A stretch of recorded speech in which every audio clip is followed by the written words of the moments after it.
this, Yes. then why do I Yes. have no choice but to also cover up to protect myself? No. For what? Listen to me. Allah says to me, tell the believing men to lower the gaze. Okay. That means if she's in a bikini, if she's in a niqab, if she's in a jilbab, irrelevant. I have to lower my gaze. I'm not going to say, oh, she's wearing a bikini, man can look at her now. Or she's wearing a niqab. I have to lower my gaze, period. Okay. Now, that means this notion that men can't control themselves, that's why Allah tells you to cover up, is not true. Because Allah tells who? The believing men first. Tell the believing men to lower the gaze. Okay, طيب. Now, Allah works on a micro level. You know what that means? You're training your young boys to respect women by lowering the gaze. Yes. Now, how does Allah deal with it in a macro level?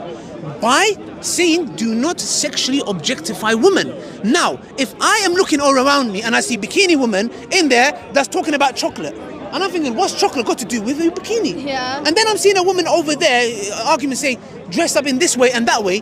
The society is sexually objectifying women. Look, I was watching a documentary yesterday. Yeah? It was talking about in the 1970s, Times Square in New York, there was a man who killed 80 prostitutes.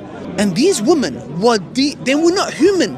There was a study that was done that looked into a man's brain. They showed him women in bikini. The part of the brain that lights up for tool use, you know, tool use, screwdriver, lit up. You know what that means? He didn't even see him as human. The part of the brain was like, this is an object.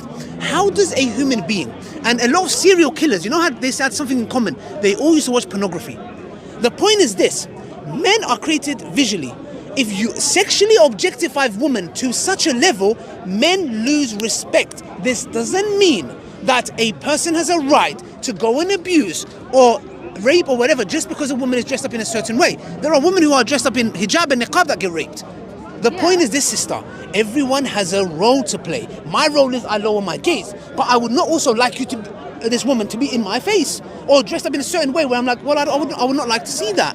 The point is this: Islam deals with giving the responsibility to both. Allah is telling you this is the best way to live your life, and I'm telling you, sister, there's a lot of things I had to give up when I came to Islam. A lot of things I did not want to let go of. But let me tell you something. Letting go of them, it made me who I am today. Islam is the solution. There is no other religion, I'm telling you. It might sound, okay, here we go. My religion is, I'm telling you, we can prove it.